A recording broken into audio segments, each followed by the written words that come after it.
Blessed day to all of you, beloved friends. I just want to share my testimony na may experience to all of you. Alam niyo po ay isang bagay po ang natutunan ko ngayon sa buhay na ito. That don't rely from men promises. Alam niyo po marami pong mga tao na papanghakuan kayo. Ang daming mga magagandang sasabihin, pero nothing happened. Wala pong nangyayari. No? Nag-join po ako sa isang kumpanya, no? July 7, 2022. No? At itong kumpanya na to ay napakaliit po. Parang sa tawagin natin is bagong silang siya. Baby pa po siya. No? Kinausap ako nung amo. Ang baba po kasi talaga ng offer. No? Kinausap ako nung amo, sabi niya, mag-join ka lang. No? Pagkaraan ng mga ilang buwan, tataas ang iyong sweldo. Maraming mga pangako, bibigyan kita ng sasakyan, bibigyan kita ng lisensya, lahat. Tulungan mo lang kami na ma-approve sa isang kliyente. Hindi ko na po sasabihin yung kliyente, no? At pag na-approve yun, tataas ang sahod mo, ganyan. Ako naman po ay taong naniwala kasi ako po ay transparent ng tao, no? Kaya naniwala ako. Tinanggap ko yun. No? At sa biyaya naman ng Diyos, na-approve po kami dun sa isa dito sa UAE na kumpanya. Isa sa pinakamalaki, no? Sila po ay nagsusupply ng kanilang product. All over the world ay 3% po ang kanila po sinusupply na product. Hindi ko na po sasabihin sa inyo kung ano po yung product na yun, no? Yun po. Nagpapalo up po ako sa kanya, doon sa may-ari. Sabi ko, ano po lagay? You know, sa PO nakikita ko, ang laki na pumapasok sa kumpanya. Maliit po na workers, start po kami sa maliit lang. Ngayon, ang dami na. No? Nag-boom yung company niya. Nakabili siya ng sariling warehouse po sa DIP. Isang warehouse na 6 ang butas. Yun. Nagkikip ako ng follow-up sa kanya about dun sa pagtaas ng sahod ko. Pero wala pong nangyari. Ang mabigat pa ho nun, nilagay pa niya ako dun sa labor camp na kung saan kasama ko yung mga skilled workers, ganyan. Alam niyo po, ako na po yung pinaka namumuno doon sa isang department na yon. Ako yung namumuno, ako yung pangalawang namumuno, ako pa yung dadalhin sa site para gawin yung trabaho doon. Lahat to yung ginawa ko. Pero nung huli, sabi ko, walang nangyari, 1 taon at kalahati ako.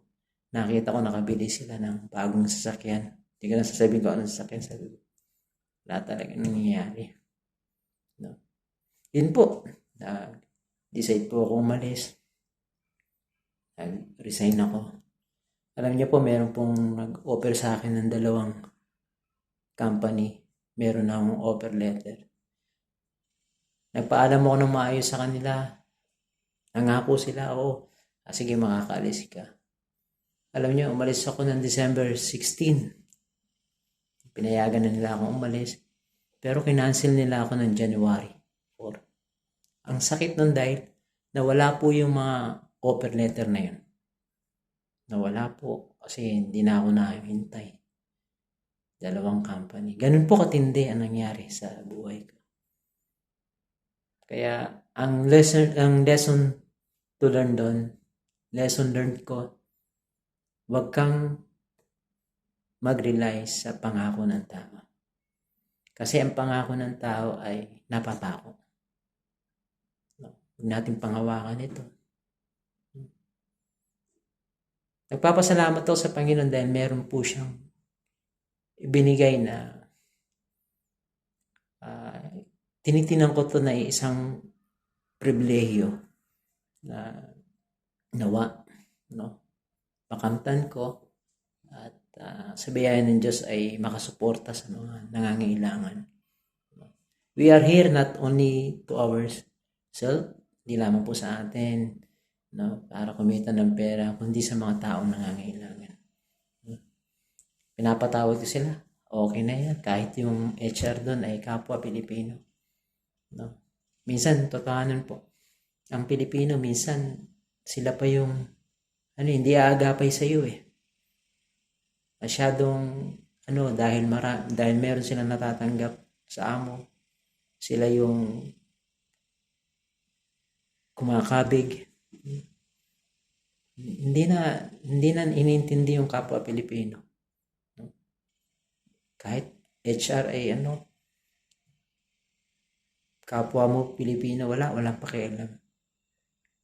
Ang sabi pa nga ay, wala daw akong matatanggap na gratuity dahil hindi ko daw tinapos yung kontrata ko. Ganun katindi sila. Kaya, hinahayaan ko sila na at least ang Diyos ay hindi natutulog. Alam ng Diyos ang lahat ng bagay. Hindi tayo kalilimutan ng Panginoon. No? Kaya, ipasa Diyos natin ang lahat. Ano man ang sitwasyon natin, gaano man kahirap ang yung pinagdadaanan right now. Trust in the Lord. Yan po ang lagi natin tandaan. Magtiwala tayo sa Panginoon. The vengeance is not yours. The vengeance belongs to God. Huwag kang maghiganti, no? Sa Diyos ang paghihiganti. Yan lamang po ang lagi natin tandaan. Huwag kang gaganti sa anumang ginawa sa iyo na yung kapwa, no? Kundi ipasa Diyos mo lahat. Dahil ang Diyos ay powerful, makapangyarihan sa lahat. Siya ang gagawa ng mga bagay na hindi mo kayang gawin, o sabi nga ay kung ikaw ay gagawa, no, marahil ay makakasakit ka sa kapwa, wag mong gawin yan. Ang Diyos ang siyang gagawa ng paraan. Hindi siya natutulog. No? God is not a silent. No? He is not a silent God. No? He knows everything. Yan po lagi natin pakatandaan at lagi po tayong magpakatatag at pagpalain po tayo ng Panginoon Diyos. Have a nice day and God bless us all. Mabuhay, beloved friends. See you. Kindly support my YouTube channel. Okay? Like, subscribe, and share, beloved friends. Yan lamang po aking pong kahilingan sa inyo at nawa sa aking experience ay makita nyo po, no? Huwag po kayong mag-rely sa mga pangako ng tao. Okay? Have a nice day and God bless us all. Mabuhay, beloved friends.